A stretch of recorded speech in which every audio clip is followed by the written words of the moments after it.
We are so excited to welcome jking7, the winner of the KARDS World Championship 2021, here to go over some strategy and teach us how to win on Legendary Tactics. So welcome jking7, the winner of the 2021 KARDS World Championship.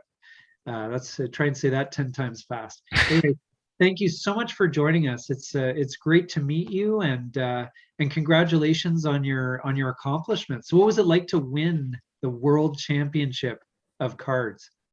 Well, first of all, thank you very much for inviting me and having me on. This is awesome.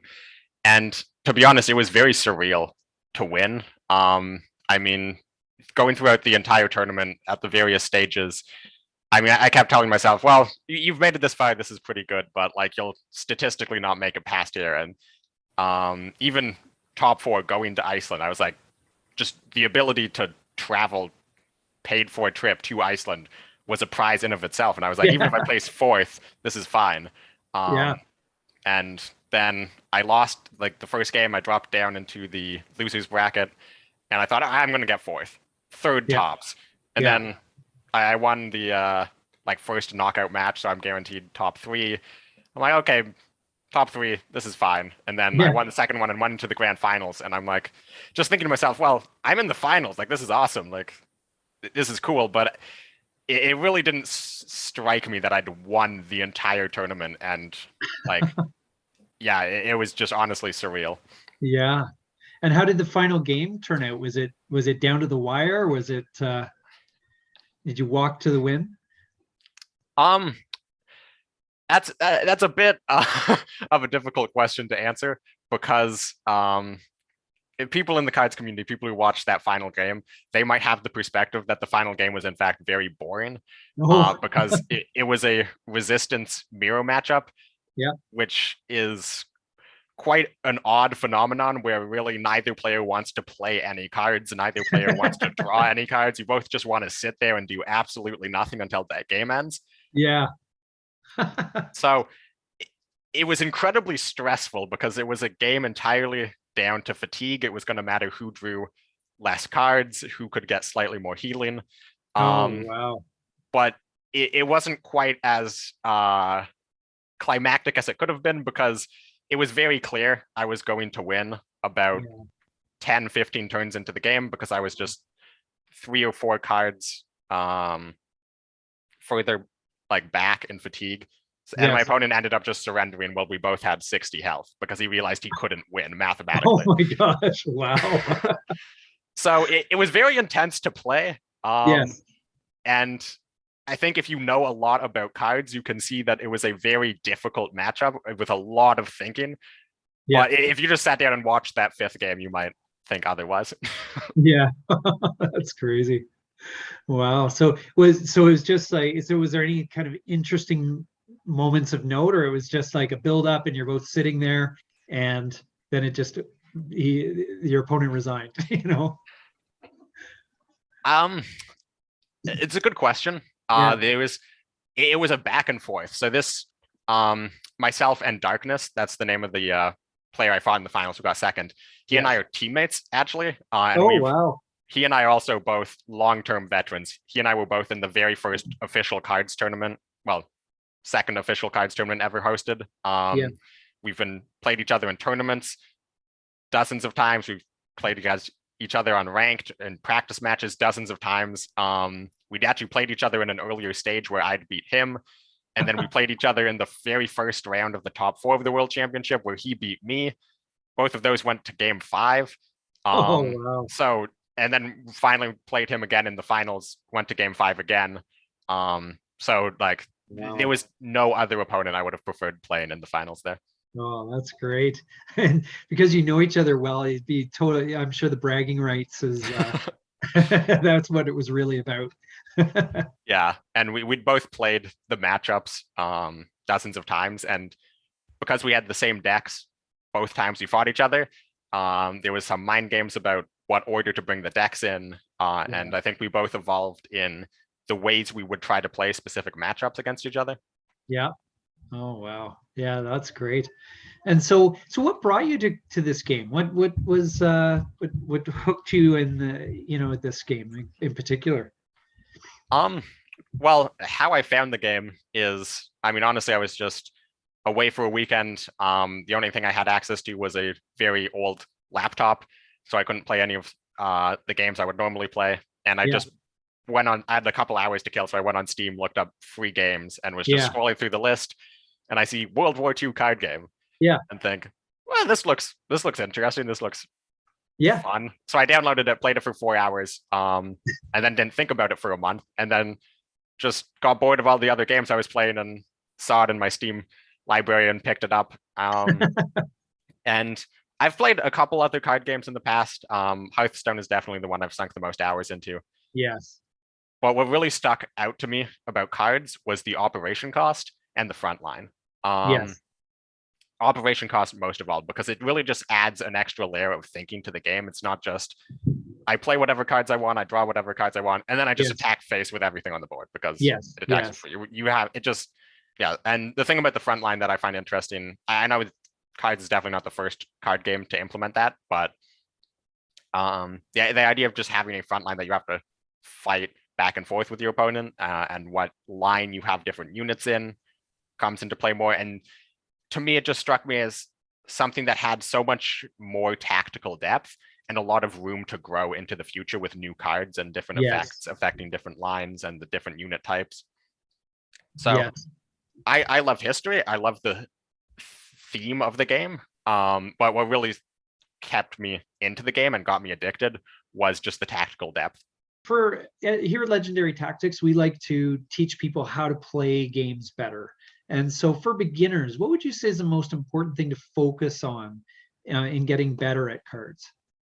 I would say the biggest thing to do for new players is count out the cost of everything you want to do in the turn before you do it. Because what I see a lot of new players do is they see how many credits they have, they see a card in their hand that costs that many credits, and they just play it and then realize they can't attack or move with any of their units that are already on board. Yes. And sometimes that's a good thing, sometimes it's a bad thing, but you really don't ever want to be surprised that you don't have enough credits to do what you wanted to do that turn. Yes.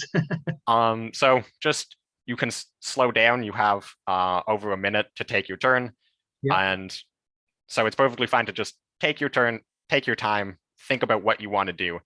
And if you see a card you've never seen before, take that time to read the card, make sure you fully understand it.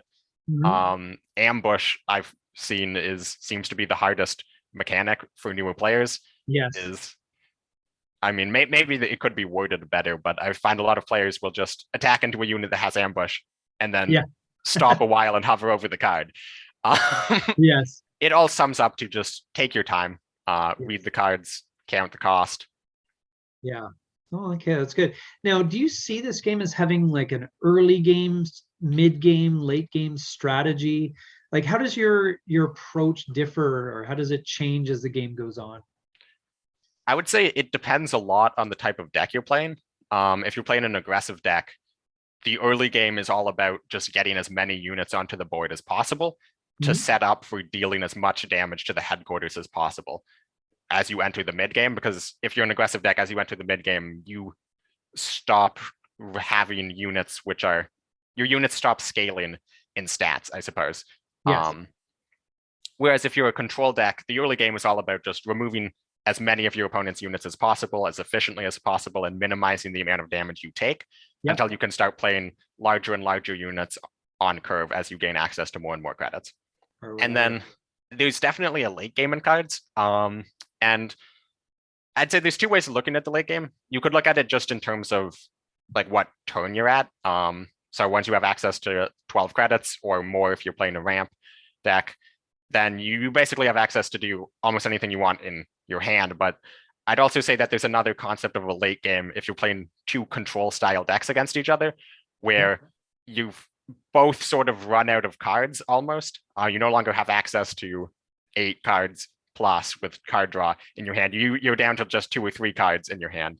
Yes. Um, and at that point, it's almost like a late game in chess where you're down to very few resources, but the resources you have left are a culmination of all of the decisions you've made up to that point in the game.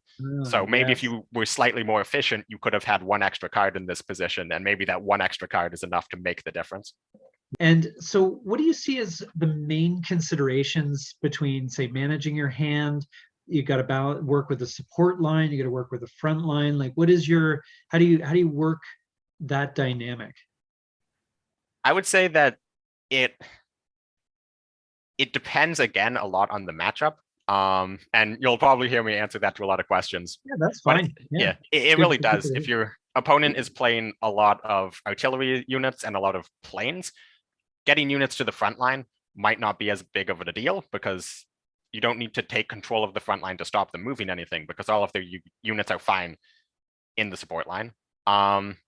Or maybe you're playing against an opponent who has full control of the front line and you need to focus on removing those units so you can get more units onto the board, because in certain matchups you'll get to a point where the maximum of 4 units in the support line can be a problem because you'll have 4 units on the board, the front line will be controlled by your opponent, and then that just means you can't play any units in your hand. Yes. It's something that's very unique about cards compared to the other card games I've played, and it ties back to the operation cost, is it's sort of difficult to play on curve because, for example, Hearthstone, which is the other game I have the most experience on, you would play a 1-drop, and then on turn 2 you play a 2-drop and attack with the 1-drop, and then turn 3 you play the 3-drop attack with the 1-drop and the 2-drop. Whereas in cards, often you have to make a choice between, do I play the 4-cost unit on 4, or do I move an attack with the unit I played the previous turn? And there it does depend on what your deck is trying to do. So if you played a guard unit, it's perfectly fine to just leave it there and play another unit with how many credits you have left. But if you're playing a more aggressive deck, generally speaking, you want to take the front line, you want to start dealing damage to the headquarters up until the point where your opponent plays a unit that is of enough, that is larger enough to just start destroying all of your units for free. Especially that comes into effect with heavy armor. Absolutely. And it's a hard question to answer just being vague, but I think that is something that you should always consider. You shouldn't have any hard and fast rules where it's always play out the cards in your hand first, or always attack face and then play out the cards if you have extra credits, because it does depend a lot. And do you try and, I mean, I think it makes sense, but do you maximize your credit like usage, or when does it make sense to maybe hold back a card? Because I know there's been some cases where I thought, well, I've got the credits to play this, but I think I want to just, sit back and let the opponent come to me and kind of surprise them, or like, how does that factor into things? Again, it may depend on the deck you're playing, but that's a very good question. There's a lot of like board clears and AoE cards in cards, such as like the big ones that come to mind would be Carpet Bombing and Stars and Stripes. And Stars and Stripes, I think, is a perfect example because it actually does more damage the more units it's hitting. So you don't need to ever play more cards onto the board than you need to win. So if you can win the game, if you just have 1 card on the board and your opponent can't kill it, you don't need 5. So it depends on how many cards your opponent has in hand. If your opponent is down to 1 or 2 cards in hand, maybe you only need to play 1 or 2 units onto the board because they're probably not going to be able to flood. But if your opponent has 8 cards in hand and they're playing a more aggressive style and they have the ability to blitz out 4 or 5 units in 1 turn, then you probably want to use your credits more efficiently. And so what units do you see in general as being most effective? I know they're always going to have their own usage, but do you see, for example, air units or artillery units maybe being overpowered, or do you see any imbalances there? Or do you see there's a certain, or is it down to your play style and the kind of deck you're playing again? I would say just strictly on unit type, artillery is the best type of unit, like the best unit type in the game, but the developers know that, so there's really not that many artilleries which are incredibly powerful. And just what I'm thinking of, there's only ever been one deck that really abused artilleries, and it wasn't so much as the artillery units themselves were overpowered, but that there was a couple of overpowered ways to easily and efficiently buff the attack of artillery units. So you could run bad artillery units, but then they would become good through other cards. Gotcha. But in terms of what cards are the most powerful that you're going to see, I would say fighters are probably the best because they can attack face, or they can attack into the support line. They can attack anyone on the board from the support line, so you don't have to spend the extra operation cost to move them. They can attack the following turn that they're played, unlike infantry, which need to be played and then move to the front line and then attack. And unlike tanks, the fighters can deal with bombers. They stop bombers attacking, which actually could arguably make them better than artilleries if your opponent's playing a lot of bombers. Interesting. And just in terms of how the game is balanced, each nation tends to have a handful of very powerful elite deployment effect fighters. Yeah, that's neat. But I would say tanks are a close second. There's a lot more tanks, and there's a lot of low operation cost blitz tanks. Yeah. So do you follow a specific deck build? Do you have a style that you really like, and what synergies do you see currently that you're really in the meta that you're looking to take advantage of? I would say I got a name for myself back in the day for being a Soviet control player. And anyone who knows me knows that Soviet control is generally my favorite like archetype in the game. Yeah. Recently, control has been slightly less consistent, like slightly weaker, arguably. So I have certainly been playing a lot of aggressive decks in tournaments, especially. So I would be lying to say if I was only a control player, but I like to think that I can play really any type of deck.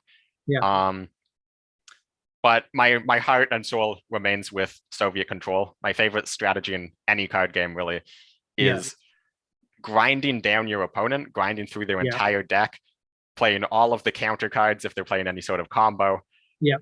And then just winning because you destroyed any of your opponent's ways to win. Like, honestly, I don't know why, but proactive win conditions just don't interest me as much in card games, because if you're playing like a combo deck, it's just, oh, I found all of my combo pieces, so now I win the game. Or if you're an aggro deck, you're like, well, I hit the best curve, so now I win the game. But my heart is in the control decks where you just have to use all of your removal as efficiently as possible. Micromanage your health as efficiently as possible, and then you eventually just win the game, not because you have any combos or massive scary units, but your opponent's just entirely out of cards. And you're not dead yet. You like to drag out your victory to really rub it in there. And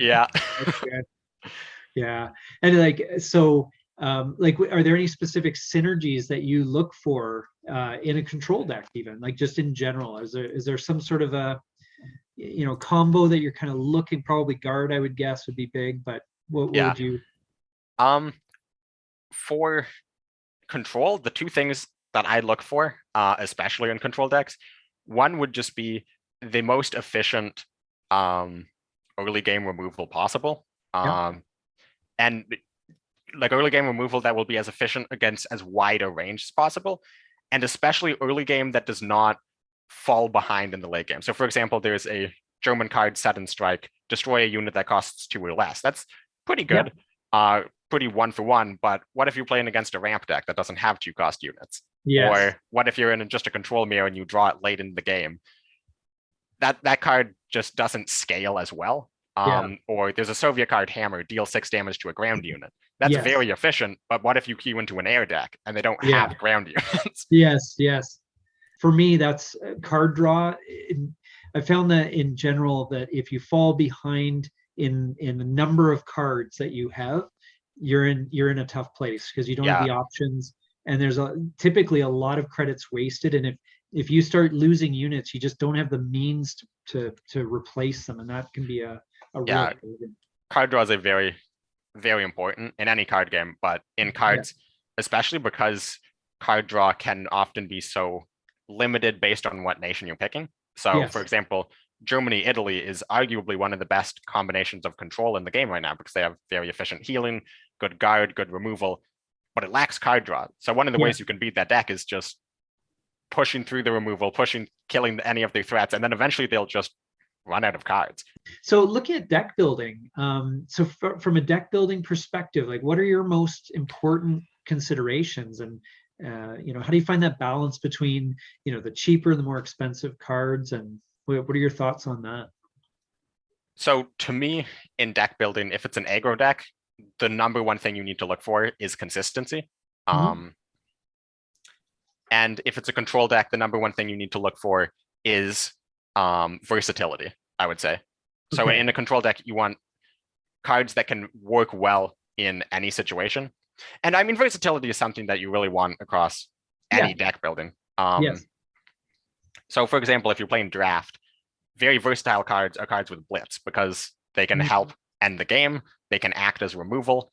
They can help you come back into the game.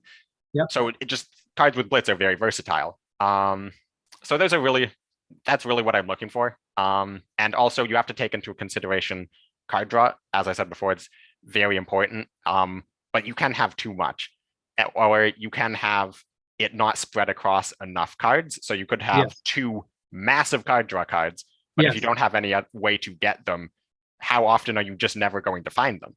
Yes. Yeah. So you mentioned earlier, just a moment ago, about for aggro decks, you want consistency. So what does that look like? So consistency would be having a very aggressively statted curve. So for example, like 8 to 10 1-drops, because you really want to hit a card on turn 1. If you're passing on turn 1 as an aggro deck, that's just a wasted credit. And that's because your units are just generally weaker than your opponents. You want to have as much tempo as possible. And then after that, you want as like consistent card draw as possible, or consistent way to finish the game as possible. Yes. And I think a very good example of this is Japan aggro is a staple of cards. It's one of the first decks most people build. It's been in the game since the game came out.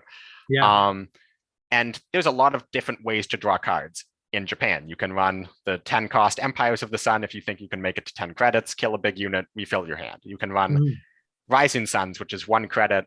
If you have a Japanese unit in the front line, draw 2 cards.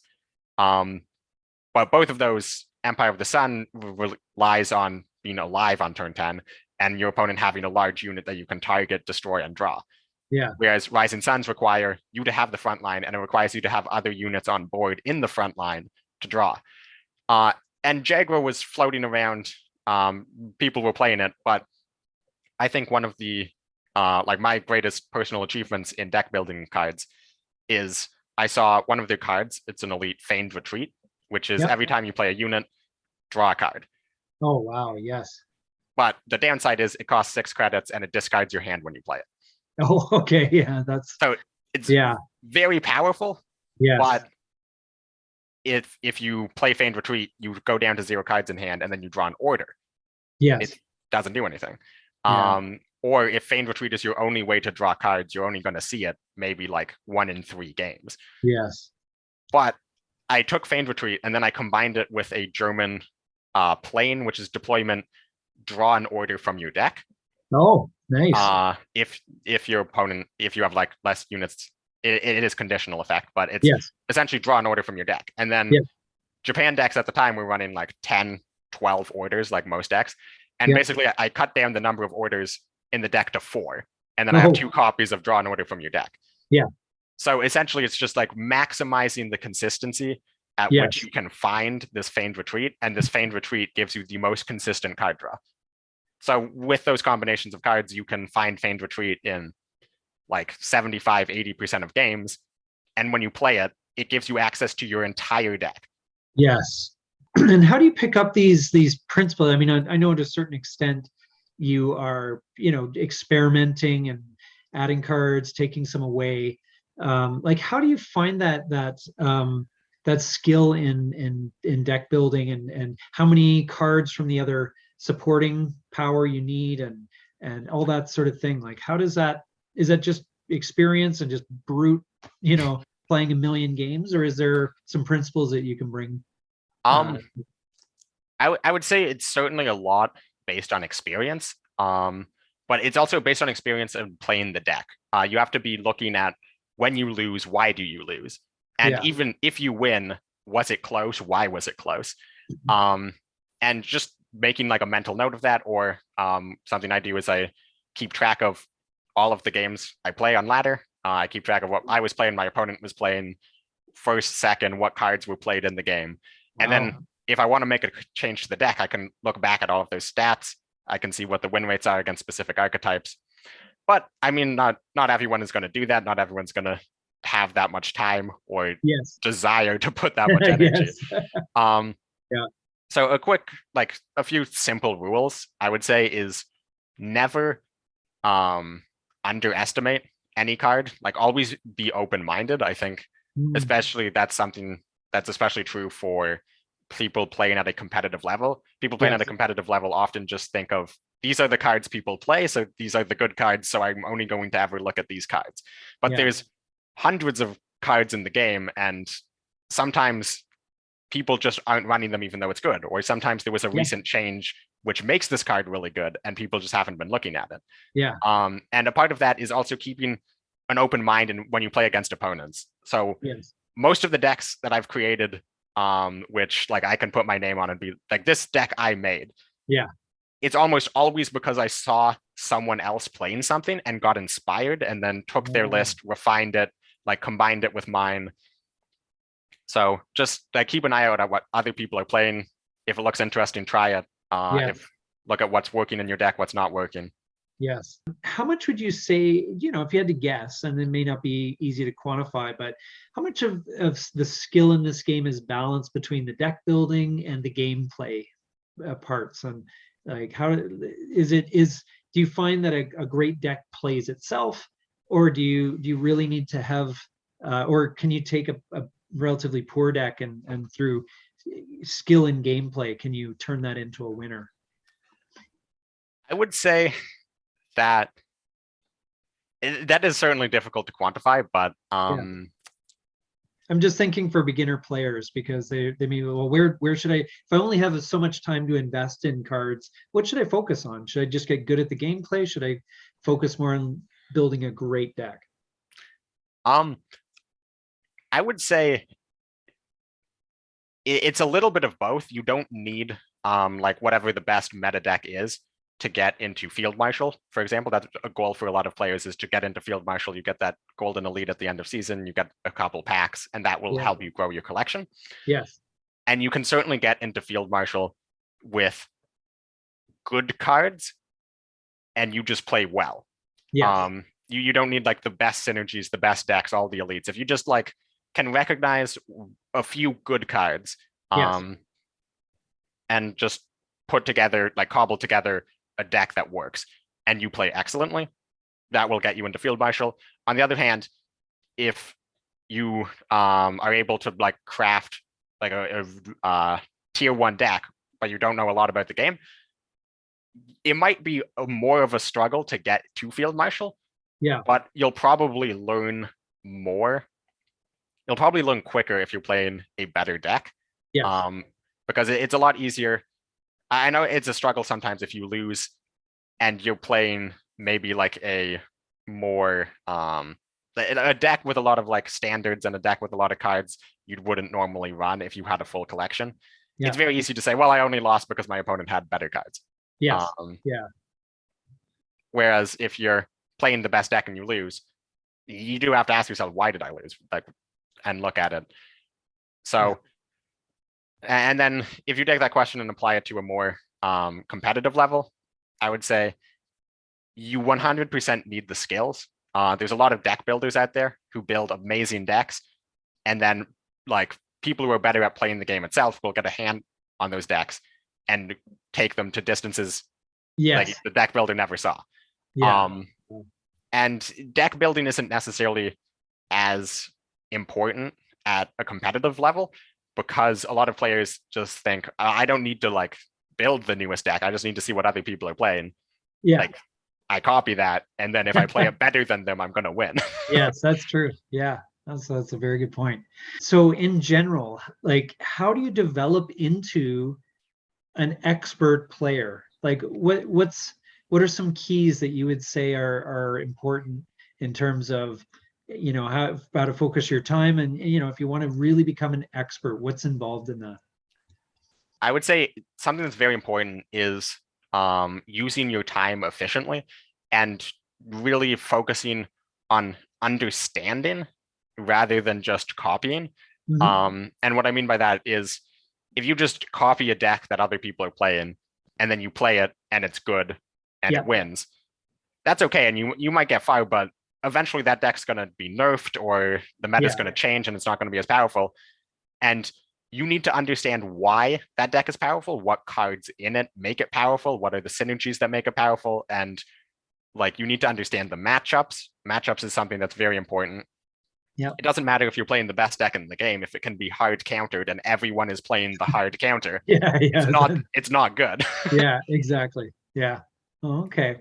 And how do you brought up the meta as well, because these games tend to evolve over time, help keep everyone interested and so forth. How do you manage the meta? Like it was one of my challenges with Hearthstone, honestly, was I built some pretty decent decks for the level I was playing at, and the meta changed and suddenly they were junk, and and I just felt like all the effort that I put into it, I had to kind of come at it again, and it was actually very discouraging for me. But so how do you deal with the meta changes and cards being nerfed and all the that going on as you continue to play? um I would say if you have a smaller collection and you're looking for a deck to build and you're worried that it might be nerfed into the ground, um I would look for decks that just are strong because it is a culmination of strong units and cards rather than decks that are strong because of a specific combo. Because decks that are strong because of a specific combo are very vulnerable to nerfs. Yes. And especially often, like if you have a deck that is a 4 or a 5 card combo, they nerf one card, the deck is dead, and you're not going to get a refund on the other 4 cards you crafted to make that combo. Yes. So for example, if like Britain Control is very powerful because it uses a lot of cards that have been seen play since cards came out. Especially if you look back at what cards have been seen play, you can see Grenadier Guards have been seen play since the dawn of time. Carpet Bombing has been seen play since the dawn of time. So you know that these are reliable crafts. Like you can craft it and run it in a meta deck, and if that meta deck gets nerfed, you still have access to these powerful cards that will be run in the next British deck. Yes. Whatever that looks like. So you do have to sort of figure out what cards are powerful on their own and what cards are powerful because of something that could be nerfed. The other thing you can do, and I think this is like my best advice for new players, is craft a deck that is not necessarily like the best #1 meta deck in the game right now, but just craft a deck that has been consistently good. And what I would recommend there would be Feigned Retreat Japan aggro. I'm sure if like you get on the Discord and ask someone what Feigned Retreat Japan aggro is, they'll give you an exact deck list. Nice. But that deck has essentially been tier 2, maybe tier 3. So good. It certainly will get you into Field Marshal easily. And it's been like that since Feigned Retreat came out, which was like a year and a half ago, maybe 2 years now. And that deck has just been consistently good. The deck's received like 1 or maybe 2 new cards in the past 2 years of expansion. There's very few elites in the deck. It's like a very cheap deck to craft. So if you're looking at making your first competitive deck, I'd start there because there's almost no fear that deck is ever going to be nerfed. It's cheap to make, and it's shown to be incredibly consistent no matter what the meta looks like. If you could sum up each nation in kind of a general sense, because I know when I first came to the game cards, it's even now that I've played it a fair bit, sometimes it's like, well, what does each nation bring to the table in terms of a national identity, I guess you could say, in terms of the flavor of the cards that they're going to bring to your deck? I think I would say each nation has honestly like dozens of different sub themes, but I would say each nation is usually has two main ways you could use it. Okay. So for Soviets, the two main things Soviet has would be, one is tokens, or the light infantry stack, where it's about building these massive wide boards, summoning tons and tons of these tiny 1/1 infantries, and then run eventually up against those. Yeah. yeah, you eventually start getting more and more buffs, and eventually your opponent can't kill them all, and you just kind of beat them down with this endless wave of infantry. Or Soviets can bring just very strong removal, very powerful mid-range units, a lot of heavy armor tanks, a lot of guard tanks, and a lot of just like strong removal, so which makes them a very useful ally in a control deck, because they can bring forward sort of the beefy units that you need to end the game, and they can bring forward the removal you need to get to the end of the game. Okay. And Germany? Germany has, again, two main themes, I would say. The more aggressive theme would be a lot of cheap blitz tanks and a lot of synergies with cheap blitz tanks, ways to make them cost less, ways to make them operate for less, ways to buff them. And then they just really try to rush you down with these tanks, which can be played, move to the front line, and attack in the same turn, and then buff them and basically end the game as quickly as possible. Okay. And then on the other side, Germany has a lot of high tempo control cards. So they have a lot of retreat. They have a lot of cards that by themselves, the unit itself might not be as powerful as, say, the Soviet units, but the effect it has when it's played is much higher, and it's felt immediately. So I would say Germany's two main themes, in like one word each, would be like blitz tanks and tempo. Okay, cool. What about Britain? Britain is a bit harder to say exactly. They have what is commonly called the commando decks, which have a lot of synergy with a lot of cheap orders, a lot of orders you can play out quickly, which combo good for card draw. They have a sub theme of air, like a lot of air units and buffing air units based on how many other air units you have, which normally would be too small of a sub theme to mention, but it's probably the best deck in the game right now, which is why I bring it up. But then more on a control side, Britain has a lot of guards and a lot of healing, and those are the two big things, especially at a lower level in cards, that you will see from Britain. They'll just play guard unit after guard unit after guard unit, and the units themselves usually have low attack, but it's a ton of health, a ton of guard, and they'll have a ton of healing. Yeah, and you can rebuff your HQ with that fortress card as well, like recovers 7 health. That's pretty good for, especially if you're playing at a lower tier. Like, it just feels like, oh my gosh, I got it down to 14. I was right back up to where it began. So what about the US? US has the US probably has the most clear-cut themes in the out of all the nations in the game. You have the frontline theme, which is cards like the 99th Infantry or Sherman, where you want to get into the front line and stay there for the entire game. And you do this through blitz tanks, through cheap infantry, and basically you just want to try to get into the front line. And if you control the front line, it has a lot of powerful cards that only work with control of the front line.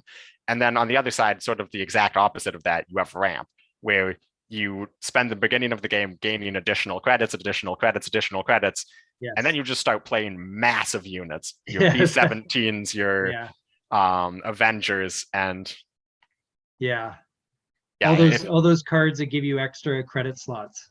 If you're looking to make a deck just as big as possible, and if you really just like playing the big stuff, US is a very good choice. Okay. Japan. Japan is the main theme you will see with the majority of the cards is aggressive.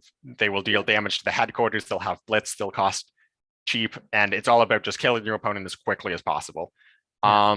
They have other cards there's some air themes. If you have access to a larger collection, there gets to be a couple more removal and control aspects, but Japan, unless you have like a very full collection, is almost exclusively just all aggro. Okay. And then the minor factions, like Italy. Italy right now, Italy's a very interesting one because it has access to a lot of very strong aggressive cards, like the L640. There's a 1-cost artillery unit. It has access to a lot of powerful units, and units which get more powerful if you are winning. So they have a couple of planes which have synergies based around you having more health than your opponent. Oh, interesting. So Italy, one aspect of Italy, and really the one that was pushed when it was originally released, was a very good aggressive ally. But more recently, Italy has been receiving more and more powerful control style cards. They have some very big guard units. They have very efficient healing. They have very powerful removal. So right now, if you ask anyone who plays cards at like a higher level, what is Italy? They'll say control, like 100% control. Italy is the best control ally in the game. Wow. But if you're a newer player, you'll probably see Italy a lot more as an aggro nation. Yes. Yeah. And France. France, I mean, France has the very obvious theme of resistance, which is about adding cards to your opponent's hand to prevent them from drawing, and forcing them to play out those cards, wasting credits to get them out of their hand. Yeah. And it's very slow, sort of grind your opponent down, suffocate them, take away their resources. Yeah. But they also have an interesting sub-theme of mobilization units, which are units which grow the longer they're on the board. And it has some very good synergies with Britain. But I'd say France is definitely most well known for the resistance. Yes, I'll bet. Nothing's more annoying than getting those cards. And Poland. Poland is the newest of the nations, so they have the least developed themes right now, but the main theme right now is legions. They have very specific units called legions. You're not quite able to summon as many of them as, say, the light infantries with the Soviets, but you have a lot of ways to buff them.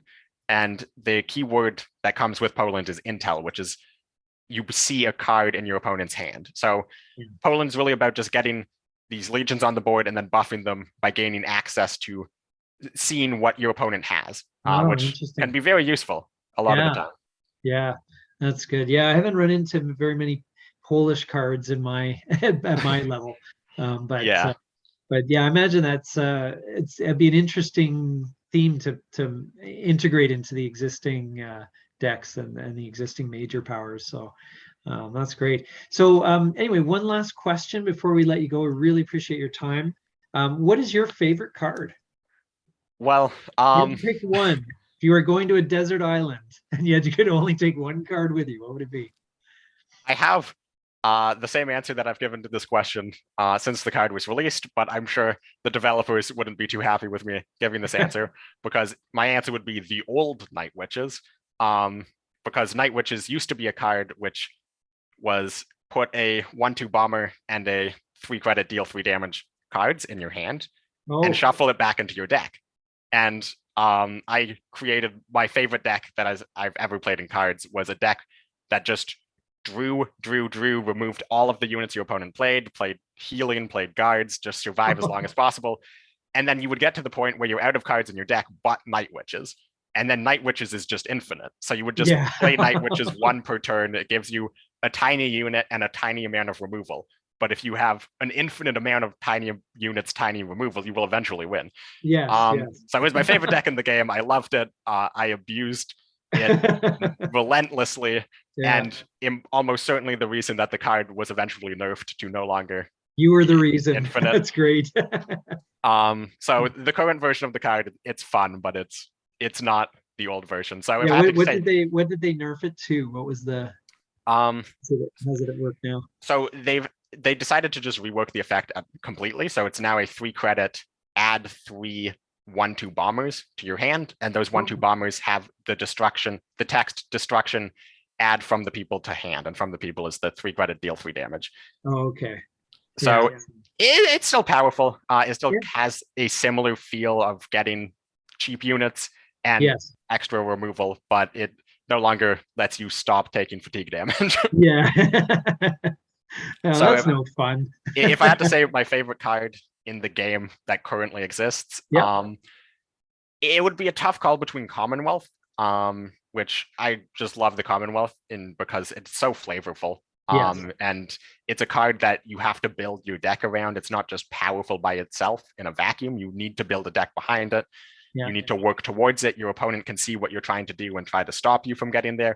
Yeah. And that's sort of the card that I really like in the game. And then sort of going in a very different direction, I really like the Comet, which is a 6-credit 4/2 blitz fighter for Germany with the text at the end of your turn, return this to your hand. Oh, interesting. So what it's very multifaceted in its uses. You can use it to just go face 4 damage every turn because it returns to your hand, so your opponent can't kill it. Or you can use it as 4 damage into units each turn. So if your opponent has units, like if, for example, if your opponent has units that only have 1 attack, you can play Comet, deal 4 damage to that unit, and then the Comet returns to hand to be played in the future. Or it can deal with bombers.